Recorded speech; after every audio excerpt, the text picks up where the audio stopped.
Selamat berjumpa mahasiswaku peserta mata kuliah filsafat seni yang saya ampu. Kita pada hari ini sampai pada tema tentang film dan animasi. Nah, saya akan memberi kuliah tidak seperti biasa. Justru ini ibarat menu itu menu yang daging semua.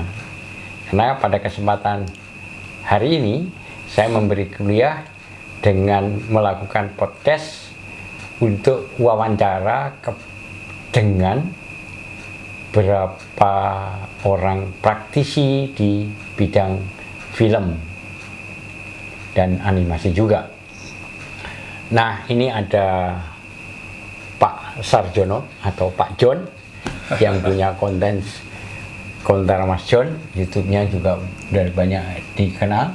Beliau ini produser film.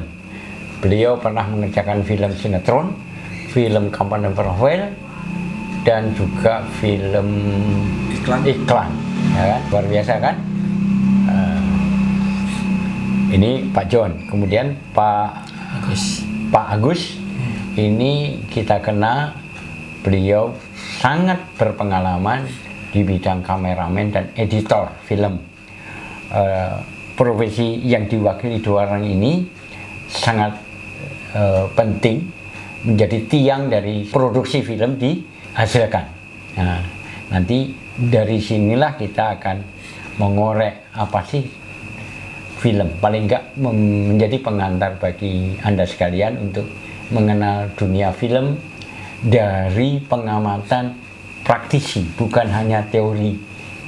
Kalau saya kan dosen, biasanya kan lebih pada teori. Nah, teori ini nanti akan saya sampaikan mungkin melalui PDF, dan juga Anda misalkan tentang sejarah film nggak perlu disampaikan pada hari ini karena Anda bisa baca di literasi yang sudah tersedia sangat berjibun, banyak sekali tentang apa pengertian film, kemudian sejarah film, bagaimana perkembangan film.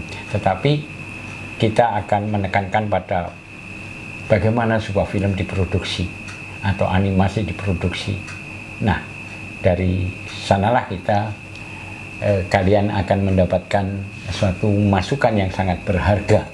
Justru nanti kalau kesempatan lain Anda datang ke beliau-beliau ini untuk bicara langsung atau mengorek atau menimbang pengalaman, ya silahkan.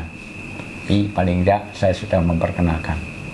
Baik Mas John, Mas Agus, meskipun dengan terhadap mahasiswa saya menyebut Anda tetap Mas karena kita sudah bersama. Secara usia? Ya, sudah sama-sama muda. Jadi gini, Mas John, kalau dari produser film, Mas John bisa cerita nggak? Apa sih produser film itu? Ini harus kita bedakan, produser film atau produksi film. Kalau produser film, produser itu adalah orangnya. Ya. Kalau produksi itu pekerjaannya. Oke. Jadi kalau produser itu orangnya yang menghasilkan film atau yang memproduksi film. Kalau produksi film adalah proses pembuatan film. Iya, betul. Ya kan? Nah, saya ingin tahu tanggung jawab produser itu seperti apa. Nanti juga akan saya tanyakan tentang produksi film. Nah, sekarang sebagai produser, Mas John itu melakukan apa? Begini, baik, tak sampaikan secara garis besar bahwa produksi film itu ada tahap-tahapnya. Di awal praproduksi, produksi, dan pasca produksi. Sedangkan praproduksi itu sebelum pembuatan. Ya, sebelum pembuatan itu kita wajib dan kita memang memang harus dibicarakan karena itu di masa-masa rapat, masa meeting seperti itu kita bicarakan kita film itu nanti akan kita bikin judulnya apa, nanti lokasinya di mana, bahkan sampai referensi film yang akan kita buat, referensi warnanya seperti apa, itu semua kita dibaca, sampaikan, dibicarakan di praproduksi.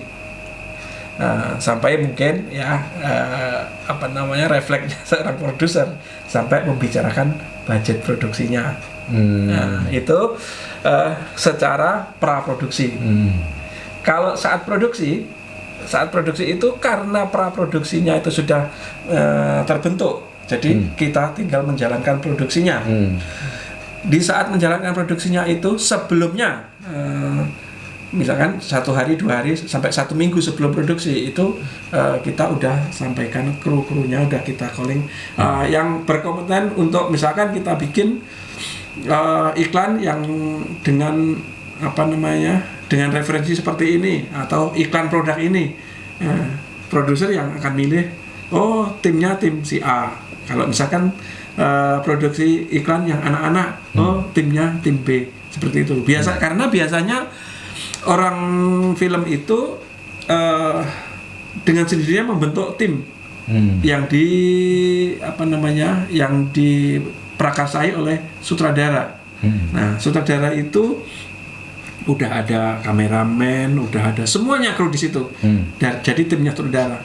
Jadi kita tinggal calling sutradaranya itu, yang lain sudah mengikuti. Nah, secara harga pun kita udah tahu semua paketnya si A, si B, sekian seperti itu. Saya interupsi dulu ya. Siap. Jadi kesimpulannya kalau praproduksi itu secara garis besar mempersiapkan baik konsep maupun segala persiapan mengenai teknik, mengenai SDM yang dikerahkan, ya dan itu di breakdown dulu. Iya, itu pasti. Untuk sebagai acuan untuk melaksanakan produksi. Iya, pasti. Ya kan, ya gitu ya.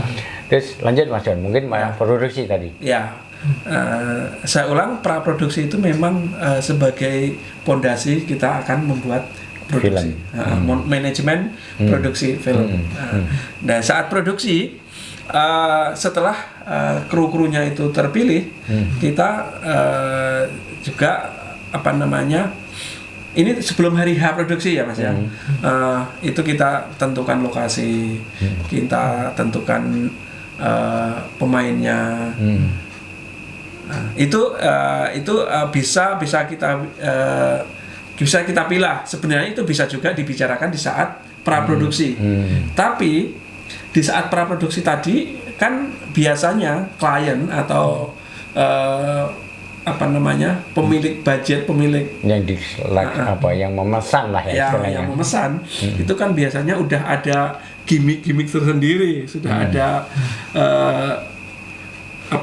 istilahnya pilihan, udah ada misalkan aku nanti akan bikin yang seperti ini. Itu kan produser harus bisa menerima, harus bisa membaca apa kata klien itu tadi. Nah, setelah dibaca itu baru kita aplikasikan di saat produksi itu tadi. Jadi termasuk memilih talent ya, pemain itu. Seperti itu. Nah, sekarang tadi dikatakan ada kemauan yang pesan yang semacam harus kita ikuti. Apakah itu memang keharusan atau ada deal atau kompromi? Karena sebagai buat konsep punya pertimbangan secara empiris, pengalaman dan teknik, teori juga, target kalau film itu kalau seperti ini nggak bagus, mestinya seperti ini. Itu bagaimana peran? Kalau untuk di TV komersil itu wajib. Jadi sepandai apa produser itu wajib mengikuti apa kemauan si klien. Kalau di misalkan kita ngasih masukan begini, yang biasanya terjadi itu klien tuh nggak akan respon lebih ini dengan masukan-masukan kita. Tapi ada juga kadang-kadang itu ada juga yang itu mungkin klien yang masih baru-baru gitu, baru-baru mau mempromosikan produknya seperti itu, kadang-kadang minta pendapat kita kayak gitu, kadang-kadang ada.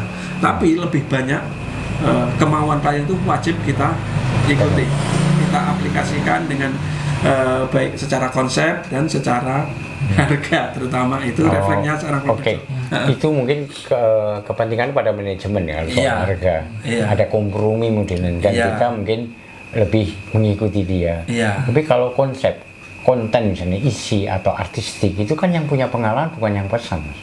Nah, begini, memang secara pengalaman yang bikin materi, tapi klien itu kan udah ngasih masukan arahnya ke sini, warnanya seperti ini, kan begitu. Saat kita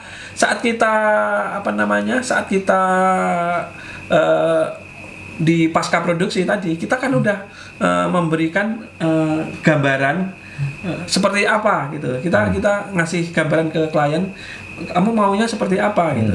Misalkan gambarnya tone warnanya seperti ini, konsepnya hampir mirip seperti ini, kan kayak gitu. Jadi klien itu akan memilih alternatif yang kita tawarkan. Tapi kebanyakan klien itu lebih ke arah hoki ya, kayaknya hoki penjualan mereka. Hoki kadang-kadang kita bikin bagus banget secara konsep, secara gambar bagus banget, klien justru nggak mau. Jadi malah yang asal-asalan malah justru klien mau. Ya itu mungkin rezekinya produser kali ya. Jadi karena semakin bagus budget produksinya juga. Iya, seperti itu. Nah, beda lagi dengan di produksi sinetron atau layar lebar. Kalau sinetron atau layar lebar itu memang klien hanya menyampaikan judulnya seperti ini. Secara cerita itu yang berwenang itu penulis naskah. Skenario. Yang berwenang di sana. Kalau penulis naskahnya itu menulisnya menurut klien itu bagus, itu udah langsung ayo oke, produksi. Hanya seperti itu. Jadi mungkin lebih ini ke bebannya lebih ringan di film daripada di TVC. Gitu. Tadi yang agak kita hanya kompromi, hanya melaksanakan gagasan di customer itu pada broadcast ya. Untuk TVC. Nah, sekarang tadi udah praproduksi ya. Sekarang produksi ya. Ya, ini udah produksi. Udah produksi di pertengahan, di awal-awal. Nah, pertengahan setelah kita nentuin pemain, nentuin segala macam itu tadi, lokasi dan lain-lain, itu kita tinggal tentukan waktunya. Tentukan waktunya dan tentukan cuaca juga. Kadang-kadang ya nggak menutup kemungkinan produser harus mencarikan pawang hujan misalkan, karena karena cuaca kan nggak menentu. Kadang-kadang kita hari ini kita lihat cerah, ternyata besok di saat mau produksi ternyata gelap gitu. Nah, itu pernah juga ada klien kita yang kurang percaya dengan pawang hujan seperti itu. Pernah pengalaman nih. Jadi kita hari ini hujan, kita tentukan besok. Ternyata besok itu terang benderang. Ya, terang benderang. Nah, mungkin ya karena nggak percaya ya, si iklannya itu bilang, John, nah ini kan terang benderang nih, coba pawang hujanmu gimana, suruh berdoa biar hujan, seperti itu. Dan posisi kita kan udah indoor nih, nggak di outdoor, jadi misalkan hujan pun nggak apa-apa, seperti itu. Benar-benar ditantang seperti itu, Mas. Nah, setelah ditantang, benar-benar tak sampaikan ke pawang hujan itu, karena saya tahu memang beliaunya itu mungkin sekarang udah almarhum kali ya, atau nggak tahu deh. Itu memang handal di bidang pawang-pawangan seperti itu gitu. Saat kita produksi ditantang seperti itu, tak bilangin ke pawang itu, bener Mas. Yang tadinya terang benderang, ya waktu terang tadi kan kita di luar. Nah, ini karena kita udah pindah pindah lokasi indoor. Klien itu aneh aja ngomong ke saya ya, saya sampaikan ke pawangnya. Bener begitu dia tak sampaikan. Sekitar 5-10 menit. Tiba-tiba hujan gede. Gimana Pak? Udah yakin? Tak gitu kan? Karena dia nggak percaya, tadinya jadi gara-garanya itu jadi perdebatan. Nah, saya waktu masuk rincian budget, tak masukkan untuk pawang hujan. Kira mengada-ada Dikira ya. mengada-ada, Oke. ternyata bener, hujan bener. Nah, terus satu lagi ada di kita waktu itu syuting di apa namanya, di puncak itu yang Kota Bunga. Di Kota Bunga itu tapi lain pawangnya, beda lagi yang asli sana, asli Megamendung sana. Ya gitu, klien itu nggak percaya seperti itu, karena di komplek Kota Bunga situ panas, benar-benar panas, nggak percaya. Nah akhirnya waktu makan siang beliau itu nggak mau catering, keluar sendiri makan di luar, kebanjiran. Ya. Seperti Oke, itu problem-problem yang bisa dijumpai dalam produksi. masa produksi. Kemudian yang harus kita ini juga kita perhatikan juga apa namanya, waktu saat produksi itu kita harus benar-benar memanajemen waktu seberapa seminim mungkin kita manajemen waktu. Bahkan kita harus harus mengkontrol, kalau di TVC mengkontrol storyboard.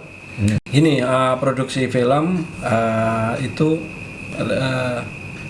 bisa dikatakan manajemen produksi ya Pak ya Mas. Ini yang saya sampaikan ini sebuah manajemen produksi. Jadi ini kegiatan waktu produksi film. Iya, Jadi, iya. terus produksi. Ya benar. Oke. Jadi yang dinamakan praproduksi, produksi dan pasca produksi itu yang disebut manajemen produksi. Jadi kita aturan-aturannya di situ gitu. Nah begitu apa namanya, setelah kita produksi kita kontrol dengan waktu biar waktunya tidak overtime segala macam. Itu kita kontrol dengan storyboard. Storyboard itu yang dari awal sudah disetujui secara konsep oleh klien. Jadi kita kontrol, harus semepet mungkin, harus kita selalu ingatkan kepada sutradara, kepada kameramen, ayo, dan itu biar itu tugas, biar cepat selesainya tanpa mengurangi hasil dan kualitas. Itu tugas kita. Itu. Nah, setelah selesai produksi, kita menjak ke tahap pasca produksi. Pasca produksi itu di awal sudah kita tentukan tim-timnya, SDM-nya siapa, untuk editing, untuk kameramen, biasanya udah bawaannya sutradara kayak gitu. Nah, kalau untuk editing, ada teman kita nih, Mas Agus ini berkompeten di editing, animasi, berikut kamera juga gitu. Namun apa namanya, mungkin Mas Bogo ada yang akan ditanyakan ke beliaunya seperti apa, monggo. Oke. Ini tadi kan soal produser, Ya, produksi. ya, Artinya produser itu orang yang memproduksi film. ya, Kinerjanya seperti itu, sistemnya gitu. Jadi mahasiswa dari praproduksi itu lebih pada persiapan, konsep, persiapan, kelengkapan dalam produksi. Kan setiap produksi masing-masing kan beda. Krunya pun juga kadang beda sesuai kadar film yang diproduksi kan. Nah yang kedua adalah produksi, melaksanakan program pembuatan produksi. Itu ditekankan pada sistem manajemen yang harus ketat, terutama pada kontrol waktu, disiplin para pemain, pendisiplin para kru, dan alur kerja sesuai dengan konsep, itu sesuai dengan storyboard, yaitu pada produksi. Nah pasca produksi adalah bagaimana mempersiapkan karya film tadi menjadi maksimal dan ideal. Makanya ada editing, ada finishing sebenarnya, sehingga nanti film yang ditonton oleh masyarakat menjadi film yang memang sudah sesuai dengan konsepnya. Jadi menjadi tontonan yang menarik, artistik dan seterusnya, ya kan? Nah, saya akan bertanya, tapi ini boleh tidak harus Mas John yang menjawab mungkin karena semuanya pengalaman pada praktek kan. Nah, kalau tadi produser film dengan kinerja 3 poin penting tadi pra, produk dan pasca. Sebenarnya film itu apa sih? Produksi film itu apa? Pembuatan film itu apa? Film itu apa? Dunia film itu di dalam pemahaman mas-mas ini seperti apa sih gitu loh? Boleh saya jawab dulu? Ya. Nah, itu kalau produksi film terutama di TVC, TV komersil dan layar lebar atau sinetron itu agak sedikit berbeda. Ya, iklan pun berbeda. Ya, TV komersil ya yang saya maksud iklan. Ya, untuk iklan itu kenapa di awal saya sampaikan kita harus mengacu apa kemauannya klien. Ya kan? Itu karena klien itu istilahnya kekuasaan tertinggi. Karena kenapa? Klien itu yang punya produk dan punya kepentingan untuk mempromosikan produknya. Jadi kita buat TVC, kita buat iklan film itu ya hanya satu tujuannya untuk promosi suatu produk yang yang butuh masyarakat itu kenal produk ini begini loh. Okay. Ya, walaupun itu kadang-kadang ada sedikit agak berbeda ya, agak berbeda karena kan ada juga masyarakat bilang korban iklan segala macam kayak gitu, dan ya itu nggak bisa dipungkirin kejadian seperti itu. Jadi gini Mas, dan kalau boleh saya tafsirkan ini, jadi kalau produksi film dalam sebuah PH atau production house atau lembaga sinematografi itu apa ya? PH ya? Production house itu ada yang sekedar melayani klien sehingga dia menciptakan secara teknis memproduksi dadake istilahnya memesankan sebuah produk namanya film, iklan TV, iklan dan sebagainya.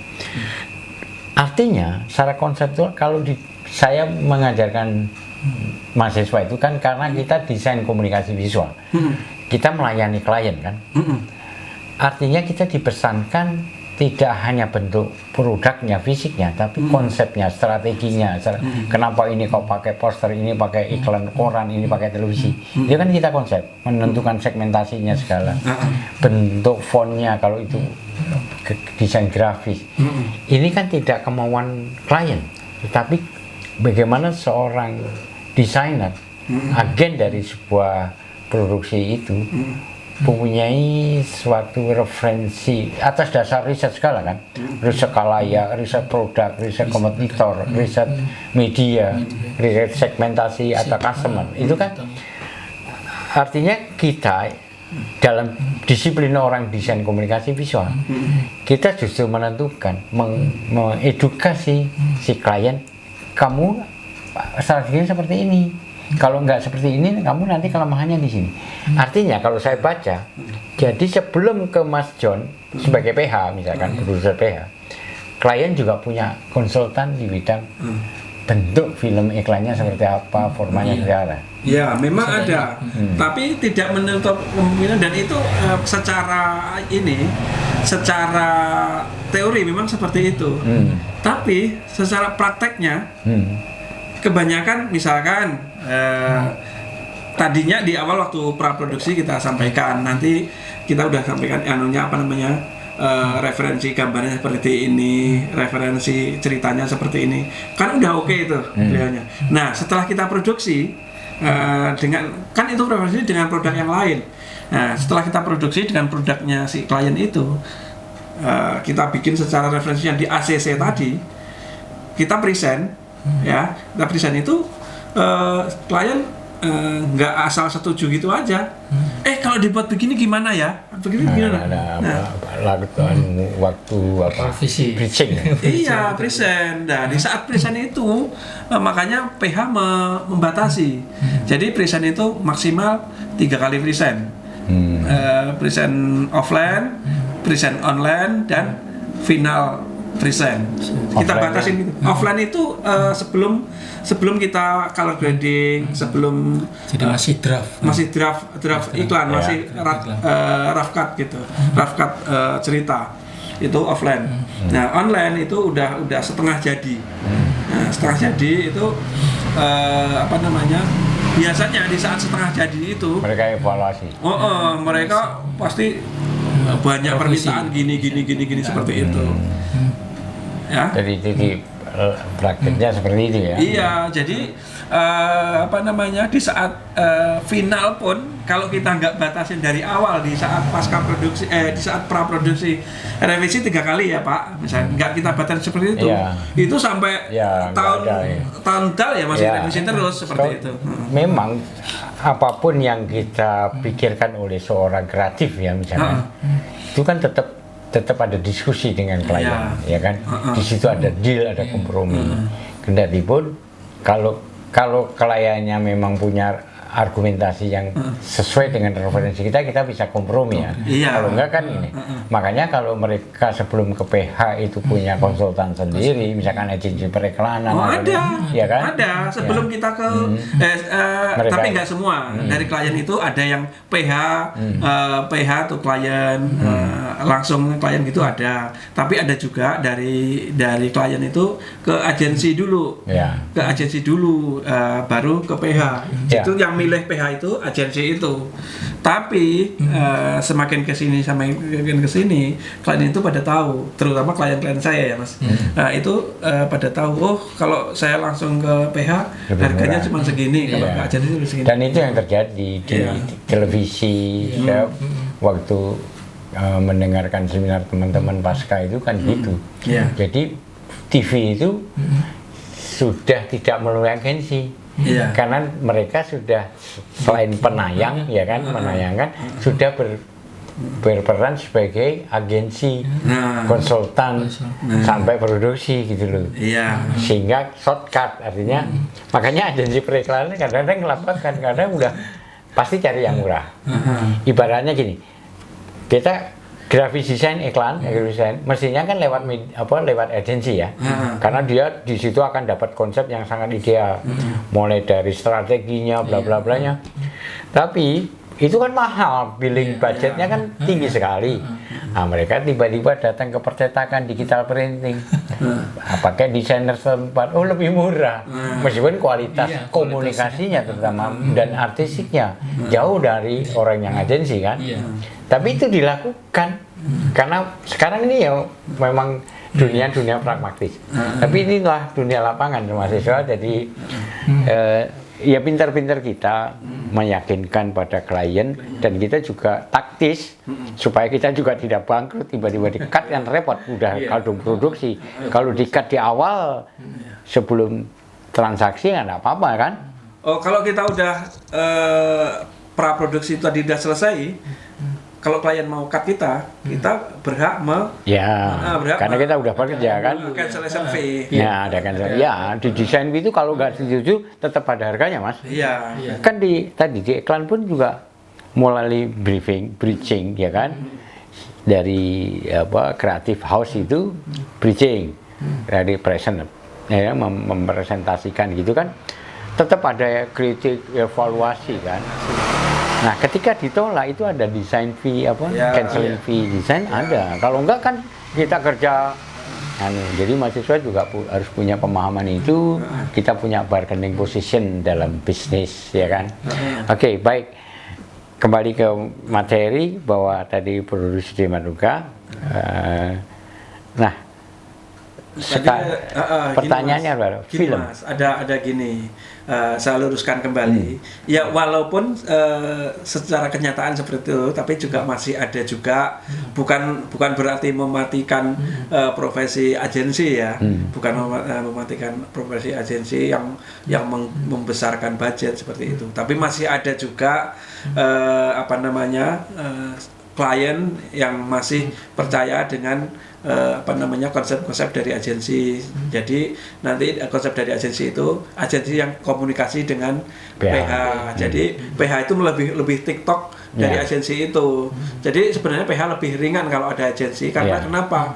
Kita menyampaikan ini dengan alasan yang memberikan alasan itu agensi itu ke klien. Ada kesamaan referensi lah, pengalaman kan mereka juga studi sampai juga studi dengan pengalaman dan bahkan prakteknya kan. Ya kan? Itu kan lebih klop kalau owner yang pesan itu kan kadang-kadang nggak punya referensi, nggak punya knowledge tentang iklan, tentang film. Terus pokoknya pengennya begini kan.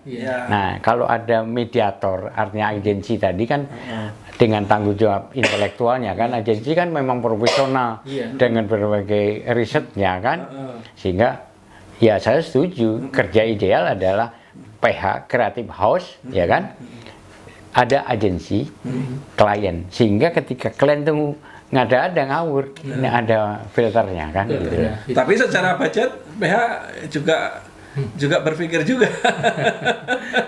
Kan urusannya kan media agensi tadi kan dia kontrak. Ya memang, Nah, dari kita kalian kontrak. Ya ini untuk para mahasiswa, jangan takut menjadi agen kreatif agensi. Jangan takut, kerjaan itu masih banyak kansnya untuk kalian kerjakan, untuk kalian jadi agensi. Jadi gini, si klien walaupun ngobrol dengan agensi kita jadi agensi jadi mediator antara kita ke klien. Itu yang jelas-jelas klien itu udah menentukan budgetku cuma segini. Seperti itu, misalkan budgetnya 1M kayak gitu. Ya kan, budgetnya 1M. Tapi agensi itu nanti dengan ya sesuka hati ngobrol ke PH, budgetnya cuma segini, mau nggak? Kayak gitu. Atau gini, kalau agensi kan memang Creative House itu, ketika dia budgetnya sekian gitu, wah ini di luar dari idealisme yang semula ditawarkan kan, nah akhirnya dia mengolah secara kreatif, disesuaikan budgetnya, nah baru ngomong ke PH. Nggak bisa. Kalau ada agensi, PH nggak bisa tahu harga dari klien berapa. Nggak, dari agensinya sendiri. Misalkan dia mau bentuknya kayak gelas, kayak gini.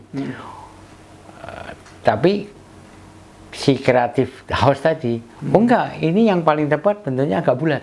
Ya. Waduh, kalau bulat segitu budgetku nggak sesuai, nggak ada. Karena bulat budgetnya sekian kan, nggak punya aku budget. Nah dia olah lagi, oh pakai oval. Ini gitu. Nah seperti itu, misalkan seperti itu, ujung-ujungnya nanti kita nggak di ACC, nggak di approval sama agensi. Yang berwenang meng-approval PH-nya kan agensi, bukan klien. Lah iya, mereka yang artinya sebelum ke PH, ini mereka di-link dulu sampai clear gitu loh Mas. Bentuknya kayak apa? Ya nah, memang. Ngomong karena memang dari klien ke agensi itu memang udah di-link. Beliau itu udah di-link sendiri, udah fix. Nah, gitu. Jadi mahasiswa ketahui agensi itu sebelum ke PH itu udah ngomong yang manis-manis dulu ke klien bahwa iklanmu itu harus dibikin seperti ini, iklanmu itu biar banyak penontonnya, biar mendongkrak penjualan harus dibikin seperti ini. Itu semua agensi yang menentukan kalau mahasiswa jadi agensi. Nah, setelah itu ditentukan oleh agensi itu udah keep kan, yang dapetin angka dari klien itu 1M misalkan, ya kan? Dia cari ceperan lagi. Iya, jadi itu saya kira biasa lah Mas, wajar bisnisnya. Ketika Creative House juga punya bargaining, tahu bahwa harga segitu nggak mungkin ya. Kita kan punya bargaining, persoalannya kan nanti deal atau tidak kan gitu loh. Nggak masalah kalau itu, misalkan ya pastilah orang itu kalau dapat data ini, kalau dari sini beraninya 2 juta, dia akan berusaha biayanya jadi 1,5 gitu. Yang 500 untuk dia kan, untuk masih dia. mending kalau seperti itu. Ya, ini gambaran umumnya kan seperti itu. Masih mending, tapi kenyataannya nggak seperti itu Mas. Lebih banyak. Lebih banyak potongannya di sana daripada budget produksi. Loh lah iya, artinya gitu, wajar lah Mas. Misalkan tadi 2M. Ya kalau orang jujur sama jujur kan, ini dapat 2M, lu kerjain ya, bentuknya kayak gini, ya kan? Tapi kan biasanya orang yang bisnis, 2M, ngapain gue mesti beli 2M? 1,5 aja deh, buat ngerjain kayak gini. Itu pembicaraan si agensi ya? Agensi dengan Creative House. produsennya ya. Enggak. Kenyataannya nggak seperti itu. Misalkan agensi dapat 2M, paling besar yang buat produksi itu 1M. Yaitu angka lah, contoh angka. Artinya substansinya kan bukan jumlah angka, tapi substansinya dia ngutip, dia memanipulasi angka tadi loh Mas, substansi. Dan itu kan wajar. Iya. Ya memang wajar. Ya, Karena yang menentukan kreatifnya, menentukan konsep-konsepnya itu memang agensi. Nah, ya. Dia bertanggung jawab di situ. Ya. Tapi Dia akan PH. iya, PH Nah yang sekarang ditekan. kalau PH kan tadi yang saya bilang, kalau PH-nya udah kuat juga, punya referensi yang kuat, kan punya bargaining, kan berani aja nolak. Oh enggak, kalau enggak sekian, enggak. Memang kita memang berani nolak. Kalau cuma soal nolak, saya sering. udah terbiasa nolak. Tapi begitu saya nolak, ujung-ujungnya nggak ada kabar kembali. Iya itu risiko lah. Iya dalam bisnis. resiko. Tapi gini Mas, kalau nggak fair lah kalau misalkan dari klien 2M kita yang produksi yang banting-bantingan seperti itu. Iya ya. Seperti itu. Makanya kan bargainingnya ya kalau memang nggak sesuai ya ditolak kan. Dan Dengan lebih segala risiko. naifnya itu di saat pasca produksi. Lebih naif itu di saat pasca produksi mereka baik-baikin kita gitu. Di saat pasca produksi yang agensi itu yang paling rewel biasanya. Biasanya paling rewel. Karena kenapa? Tak bikin gini kok begitu dilihat kurang bagus. Itu nanti jangan-jangan referensiku saya meyakinkan ke klien jangan-jangan salah. Itu biasanya rewelnya minta ampun. Di situ. Dan ya ini udah bukan rahasia lagi. PH itu sekarang lebih banyak direct to client daripada lewat agensi. Lebih banyak seperti itu. Pas ya. Jadi, Potong pas ke sana. oke. Jadi kalau saya kembali ke pertanyaan saya, Iya. dunia film itu apa sih gitu loh? Kenapa kok orang buat film? Untuk apa? Ya, Seperti ini. itu tadi kalau TVC untuk mendongkrak penjualan sebuah produk, untuk pemasaran sebuah produk, untuk dongkrak biar lebih lebih banyak pembelinya lebih itu untuk TVC namanya juga iklan pasti untuk mendongkrak penjualan. Kalau kalau film atau layar lebar itu sebenarnya kalau menurut saya itu lebih kita buat tuntunan dan tontonan. Tuntunan itu kenapa kita sebut tuntunan? Karena secara cerita itu kita bikin misalkan secara hidayah itu mengajarkan kalau kamu suka begini nanti hasilnya begini. Kebanyakan kan ada kan di industri Ada pesan hidayah moral. itu ada pesan moralnya seperti itu. Tapi ya tidak menutup kemungkinan juga ada yang mensalah-artikan, ada yang mencibir dengan sebelah mata. Gitu. Film hidayah kayak gitu, nggak ada mutunya. Kadang-kadang ada yang seperti itu juga. Padahal tujuan utamanya kita itu bikin tuntunan dan tontonan. Kenapa tuntunan itu seperti itu? Tontonan seperti apa?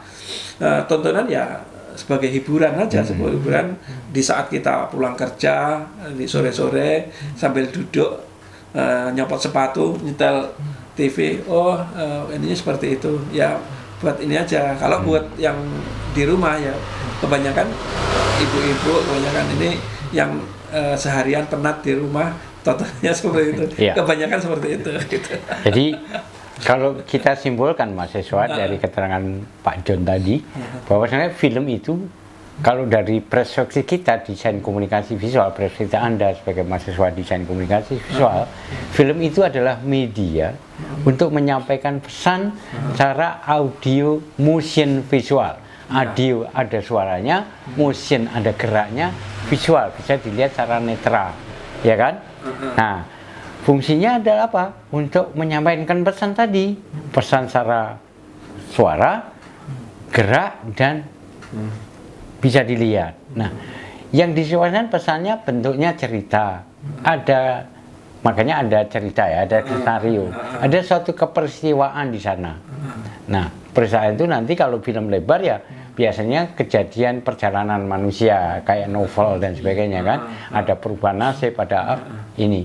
Jadi perjalanan jalinan manusia berrelasi dengan orang-orang lain misalkan. Itu dalam film ya kan, film cerita, film sinetron.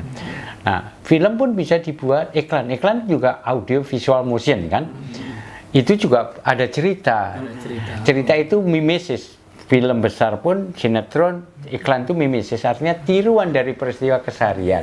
Tapi tujuannya beda. Kalau film sinetron, film besar, itu untuk tadi Pak Don bilang hiburan, tontonan. Tapi juga tuntunan. Ada pesan moral di sana. Itu film dan sinetron. Kalau iklan pesannya adalah tadi mempersuasi orang, merayu seseorang secara audio motion visual untuk misalkan beli produk, ya kan, beli produk atau mengikuti anjuran misalkan lewat film televisi tadi dianjurkan orang mempermudah memahami itu film ya. Nah, animasi sama, cuma animasi itu bentuknya tidak memakai peraga orang ya kan, tetapi pada gambar. Nanti lebih jelas mungkin Mas Agus ya cerita animasi. Nah, saya kira dari penjelasan ini Mas Esa sudah paham pengertian dari film, kemudian film itu sehingga dengan demikian perlu seorang produser karena harus diproduksi dan produksi itu memulai tahapan-tahapan itu, dan itu kalau detail banyak itu ada talenta, ada peraga, ada skenario, ada storyboard ya kan. Itu yang saya sampaikan itu secara global, Mas. Iya, global. Itu kalau kita rinci lagi banyak banget. Bahkan kita mau produksi misalkan sekarang mau produksi, praproduksinya itu 2 sampai 3 bulan sebelumnya kita udah bahkan survei lokasi segala itu kan. Ya, riset. Ya kan, misalkan meskipun iklan tapi iklan lewat settingan Majapahit kan kita mesti riset Majapahit seperti apa kan gitu. Ya. Nah, sekarang saya balik kepada yang lebih praktek-praktek yang tadi pengertian dasarnya udah paham, sistem kerja dasarnya juga paham, bahwa produksi film itu memang manajemen gitu loh, manajemen supaya hasilnya maksimal sampai relasi kepada klien, ada mediator sebagai agensi tadi posisinya ini. Nah, kalian tuh biasanya memang bisa pada jadi creative house juga pada agensi ya kan, agensi memberikan bantuan konsultasi untuk membangun film yang baik untuk kasusnya itu seperti apa, misalkan iklannya nanti bentuknya begini, segmentasinya begini ya kan, itu dilimpahkan ke creative house, production house. Nah, nanti dari production ada kesepakatan akhirnya dilaksanakan produksi. Nah, sekarang produksi itu salah satunya butuh kameramen, ada pasca produksi butuh editor. Nah, Mas, kalau saya tanya kameraman dalam film itu apa dan seperti apa? Macam-macam ya. Kalau misalkan untuk di jenis kamera itu ribuan atau ratusan untuk soalnya berbagai kamera itu punya ini sendiri macam-macam ya. Makanya kalau tergantung ini sih, akhirnya kembalinya ke budget produser, kita makainya seperti apa, terus habis itu mungkin kalau kita ngejar ego, kalau misalkan saya sebagai kameramen itu kan kepinginnya yang bagus ya, dengan kualitas gambar, terus habis itu nggak menutup kemungkinan pengaruh ke pixel juga. Nah, itu kan sekarang kan kameramen kan, kamera itu kan semakin bagus, apalagi kalau saya juga editing juga. Nah, makanya kan pernah saya di ini bahwasanya pernah ada yang ngomong waktu itu atau apa Mas Joni atau apa saya lupa, bahwasanya kamu jangan jadi operator. Kalau kamu menjadi suatu film, editor ya editor, kameramen ya kameramen. Kenapa? Kalau operator dia akan pegang kamera ya gimana shoot, zoom, panning, itu melakukan gitu. Tapi kalau misalkan kameramen dia akan punya inisiatif, insting sendiri loh. Kameramen sebenarnya itu. Iya. Jadi ini zoom. Iya. Editing juga gitu. Editing kalau misalkan operator dia cut sambung, nggak ada inisiatif, tapi karena kameramen, baik kameramen maupun editor itu semacam kepanjangan tangan dari sutradara. Ya. Istilahnya. Jadi kalau sutradara itu udah bete, capek, si editing itu udah langsung instingnya itu udah filmnya dibuat kayak gini nih. Nah itu editor. Kenapa makanya kalau misalkan di tiap credit title itu pasti ada editor sama kameramen. Jadi kameramen sama editor partner ya? Partner. Jadi partner dia sangat identik ya?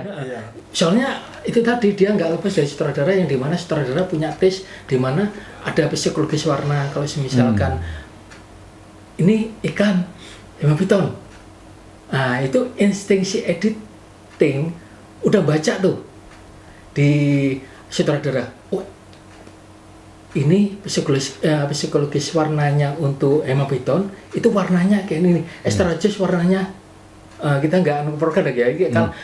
Untuk mengulas tentang psikologis warna ya. Kalau misalkan produk ini dominan warnanya kuning.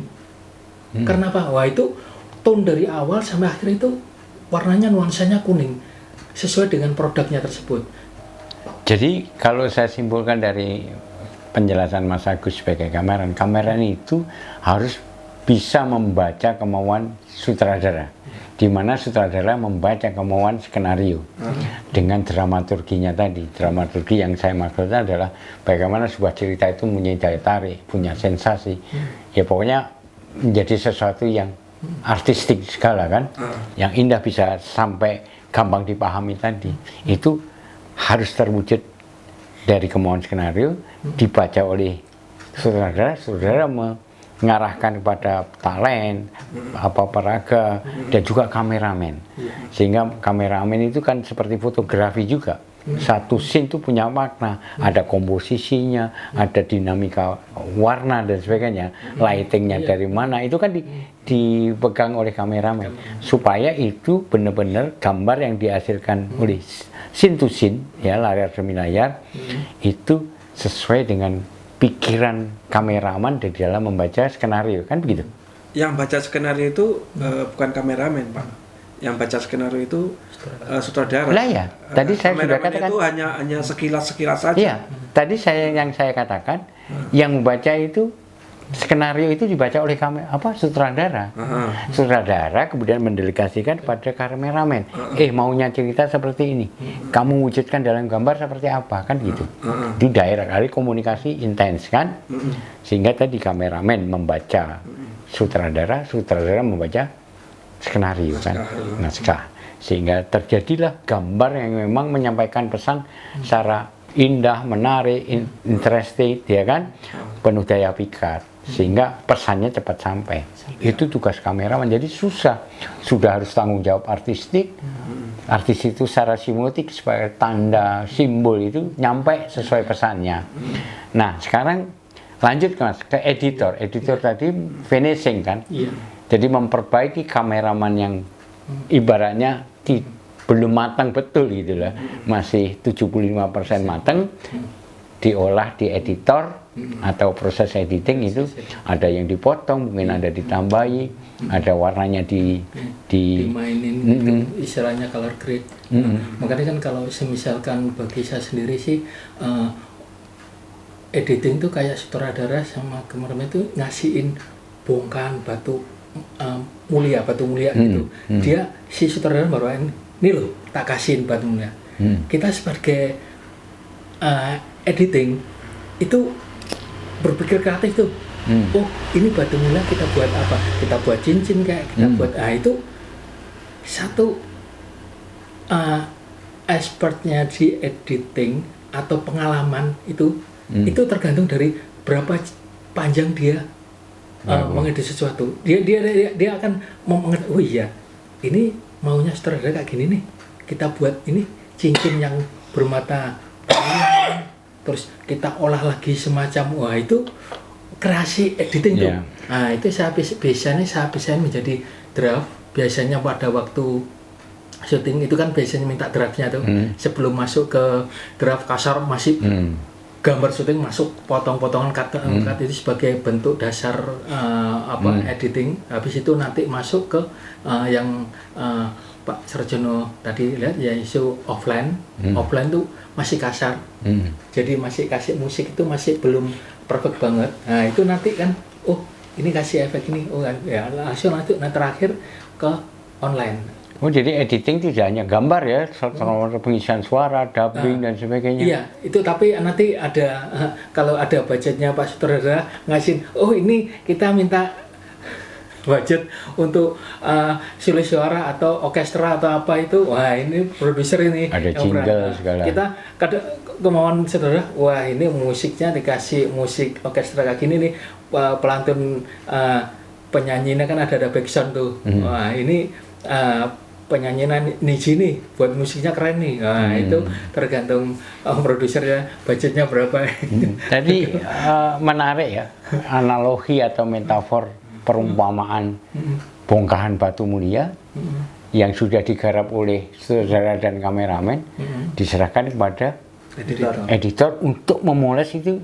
Benda mulia itu menjadi benda yang sangat lebih menarik dari itu. Dan ini jadi kalian mahasiswa, ini harus Anda perhatikan ketika Anda misalnya tertarik editor, tanggung jawab selain pengalaman teknis ya kan, pengalaman untuk menjadi kameraman editor dengan ini, pengalaman operasional alat-alatnya dan sebagainya, juga ada kemampuan emosional, insting artistik.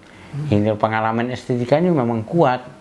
Nah, kreativitas, pengalaman estetik, pengalaman tentang nilai keindahan itu memang harus dipunyai sehingga karya itu benar-benar bisa menjadi sebuah karya untuk alat komunikasi visual yang efektif dan indah gitu. Jadi sangat kaya dan sangat kompleks, tapi dari obrolan kalian bisa simak dan dengarkan betul-betul sehingga kalian terinspirasi untuk akan mengambil peran apa Anda nanti ketika mungkin tertarik pada dunia sinematografi atau perfilman untuk melakukan kerja profesional Anda. Nah, satu sesi terakhir kita akan ngomong animasi sesuai tema kuliah. Kalau animasi seperti apa? Animasi itu ya film, tapi beda. Jadi kalau bagi saya dulu kan pernah saya megang film kartun tuh, film kartun di mana ada imajinasi dari sutradara memvisualkan sesuatu dengan apa yang nggak bisa dilakukan secara live. Live maksudnya itu dengan orang, tapi dalam bentuk 3 dimensi atau 3D atau 2D gitu. Nah, itu dengan animasi itu bisa apapun bisa. Lebih eksploratif ya. Jadi imajinasi director itu lebih ini modelnya nanti orangnya kayak film Chapman di mana orang dipukul habis itu balik lagi, pukul. Ya itu kan dulu kan yang bisa dilakukan kan 3 dimensi atau 2 dimensi. Nah itu sekarang udah ada, tapi kan kalau bentuk animasinya kan kita bisa buat dalam bentuk kartun kan, kartun atau 3 dimensi. Kita bisa memvisualkan yang macam-macam kan, yang dimana kalau misalkan kita memvisualkan ya mungkin sekarang udah ada teknologi AI yang dimana kita bisa membuat hasil karya itu se-perfect mungkin seperti real. Nah, itu bentuk film-film animasi yang ya memang dengan adanya kemajuan digital atau metaverse ini, film animasi luar biasa ya, lebih maju ya, karena tadi punya kelebihan bisa mengeksplor, bisa berfantasi seluas-luasnya yang tidak bisa dilakukan dalam dunia nyata, dalam dunia gambar kan bisa. Sama melukis itu kan bisa macam-macam. Makanya kan yang kemarin sempat dicoba di tempatnya kan dari travel haji. Nah, itu kita pakai dunia metaverse. Itu animasi.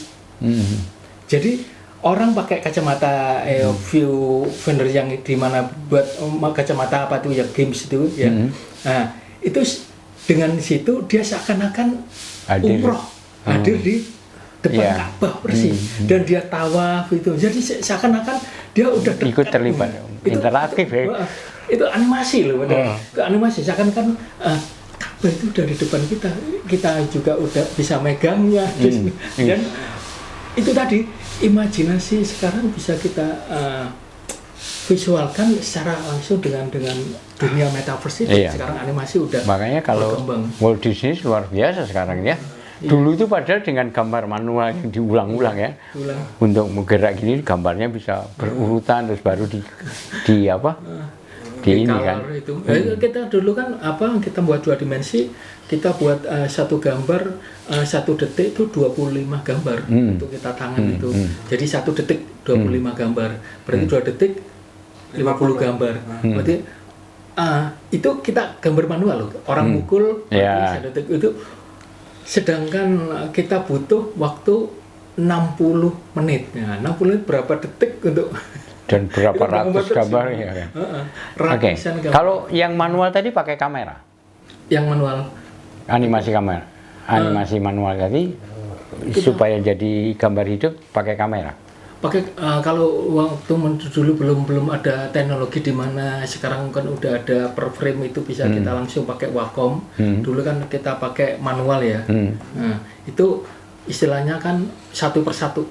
Nanti kita gabungin. Artinya pakai kamera kan, difoto. Difoto satu nanti dirangkai dalam editing. Nah, itu klasik itu istilahnya. Sekarang udah teknologi sudah orang bisa membuat dengan Wacom dengan kecepatan di mana berapa sekali bisa dan nggak perlu kamera. Nggak perlu kamera. Jadi saya bayangin bahwasanya semua kembali ke pensil. Wacom. Bukan, ide. Oh, ide. Saya ibaratkan itu, kalau misalkan kita mengejarnya dalam bentuk teknologi, mungkin kita nggak akan. Dan teknologi AI nggak bisa mengejar apa itu ide seseorang. Istilahnya kalau misalkan kita buat storyboard, oke lah storyboard sekarang udah ada AI, di mana orang udah tinggal template-nya. Nah, itu kembalinya kemana? Akhirnya kembalinya ke ide. Ide kalian itu yang sangat besar. Sedangkan saya buat skrip itu aja, skrip film atau skrip animasi itu udah saya ketik di chat GPT, skrip film itu langsung dia dijawab. Oh ini scene pertama gini, scene kedua gini, scene gini. Udah langsung saja. Ada template. Tapi yang nggak bisa ngalahin ada gagasannya. Idenya. Gagasan ide itu yang nggak bisa dikalahkan oleh AI itu. Jadi memang sesuai dengan pemikiran Plato ya. Ide itu segalanya di dalam ekspresi manusia kan. Ide itu yang bisa menembus cakrawala yang luar biasa. Padahal zaman Walt Disney kita kecil masih manual itu udah halus ya gerakannya. Apalagi dengan metaverse dengan digital ini luar biasa ini. Apalagi yang dulu itu cuma sekedar kita bisa lihat di film Mission Impossible yang dimana seorang itu bisa dikopi, bisa dikopi. Sekarang mirip ya. Jadi seakan-akan kita itu ngobrol padahal kita nggak ngapa-ngapain, tapi foto kita seakan-akan ngobrol bahwasanya kita mengucapkan sesuatu. Itu kayak film Mission Impossible dulu yang kita nggak mungkin ada sekarang dengan dunia AI. Ibaratnya Pak Jokowi bisa nyanyi loh. Padahal Pak Jokowi nggak ngapa-ngapain. Nah itu dunia metaverse sudah dikerjain. Apalagi kalau misalkan dia ngomong apa terus kita. Itu juga bisa di senjata yang canggih itu juga bisa jadi obat, tapi juga jadi masalah juga ya. Dari persoalan animasi mungkin Mas John bisa nambahin. Nah, ini saya hanya bisa menambahin untuk pesan kepada para mahasiswa aja bahwa terserah Anda mau jadi apa, terserah Anda mau kedepannya itu mau sebagai kameramen, sebagai sutradara, sebagai produser atau agensi kreatif agensi atau editor pun terserah mau jadi apa. Yang jelas semua itu tidak tidak terlepas dari ide-ide kalian dan kemauan hati kalian yang sesuai dengan nurani kalian. Ingin jadi apa, di kampus kalian sudah diberikan dasar-dasarnya. Bahkan secara penjelasannya Mas Agus tadi kan animasi itu segala-galanya, tapi enggak juga. Sekarang pun masih ada ide film yang tidak mau menggunakan animasi. Satu contoh filmnya Nolan itu nggak pernah ada yang pakai animasi. Bahkan orang menjatuhkan pembajakan pesawat itu pun Nolan tuh bikin dengan live, ya kan?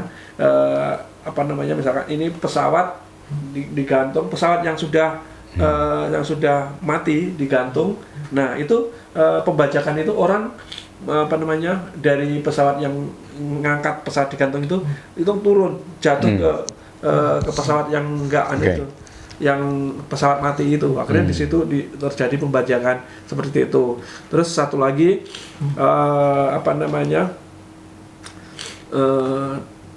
dunia 3 dimensi yang membuat film meledak itu nggak harus dengan animasi, tapi Nolan berani membeli sebuah rumah sakit hanya untuk diledakkan, hanya untuk karya filmnya. Ya. Nah, Ya, seperti itu. Kreatif itu memang kadang-kadang dibutuhkan kegilaan ya. Ya. Jadi ini di salah film, satu tambahan ciri orang kreatif agak gila. jadi di film kita juga, nggak hanya filmnya Nolan, sutradara kita juga. Bahkan saat itu saya juga terlibat dalam produksi itu, sebuah kecelakaan mobil. Itu kita mengontrak pengganti sebagai sopir, stuntman. Itu kita kontrak untuk hanya satu buah adegan kecelakaan. Itu ada di produksi kita, produksi nasional kita. Nah, kalau para mahasiswa ingin tahu bagaimana dan seperti apa hasilnya trik-trik itu tadi, silahkan lihat di komentar Mas John. Itu ada filmnya Nolan, ada filmnya sutradara nasional juga ada. Silahkan tonton di komentar Mas John. Oke, terima kasih, keren. Jadi tadi semuanya tadi menyimpulkan, dan bahkan Mas John, kalau ide itu harus tetap menjadi bekal utama, selain skill dan sebagainya. Nah, skill ini dimudahkan dengan peralatan teknologi zaman sekarang. Dan yang konvensional tanpa animasi pun tetap menggunakan pengetahuan dan teknologi yang luar biasa. Menjatuhkan mobil ini kan butuh teknik, butuh keahlian tersendiri. Keahlian tersendiri, sudut kameramennya harus seperti apa kan. Jadi ide, pengalaman, mau menambah wawasan, belajar terus, dan tidak instan. Tidak ada proyek mengenalkan sesuatu, apalagi film itu bukan proyek yang besar. Tidak ada yang instan. Tiba-tiba kamu jadi sutradara, tiba-tiba jadi editor. Enggak, tapi tetap melalui proses. Dan di sana tertempa pengalaman, di sana diasah ketajaman apa itu artistik, apa itu dramaturgi dan sebagainya, sehingga pesan itu secara desain komunikasi visual tercapai. Baik, mahasiswaku sekalian, cukup panjang lebar kita bicara, tetapi semoga apa yang disampaikan oleh Pak Agus dan Pak John sesuai dengan pengalaman beliau-beliau ini mampu Anda resapi dan menginspirasi. Terutama kalau meresapi, memahami, tidak menginspirasi, ya percuma jadi mahasiswa desain. Saya harus terinspirasi dan Anda harus mengejar supaya pengalaman itu juga terjadi pada kalian, karena memang dunia kalian di sana, ya kan. Tinggal pilihannya. Ini luas sekali GKV itu. Bisa Anda di graphic design, bisa di audio visual motion, ya kan, bisa di animasi, dan itu bidangnya macam-macam, dan Anda bisa pilih. Dan semuanya ya syukur-syukur Anda jadi owner, produser dan owner, ya kan. Nah, itu keren. Baik, terima kasih. Semoga sekali lagi inspirasi. Soal teori detail, insya Allah kalau saya memang sempat akan saya susun dalam PDF. Tapi kalau enggak tentang pengertian definitif, ya, teori-teori itu tentang film banyak lah. Apa itu film, apa itu animasi, tahap-tahapannya seperti apa, praproduksi harus menyiapkan apa, itu banyak di buku-buku, di literasi internet juga banyak. Tinggal Anda pilih. Nah, milih itu harus dipilah dulu, jangan asal Anda baca nggak diresapi. Kadang-kadang di internet kan duplikasi, Mas. Dari tulisan siapa, orangnya juga nggak paham, tapi nukil-nukil atau ngutip-ngutip sana, tempelin lagi, ujung-ujungnya jadi blunder. blunder. Ya kan? Nah, itu kalian harus punya insting intelektual yang memang harus tajam. Untuk itu harus banyak belajar. Buku itu lebih baik, dan berbincang dengan orang-orang profesional seperti ini perlu.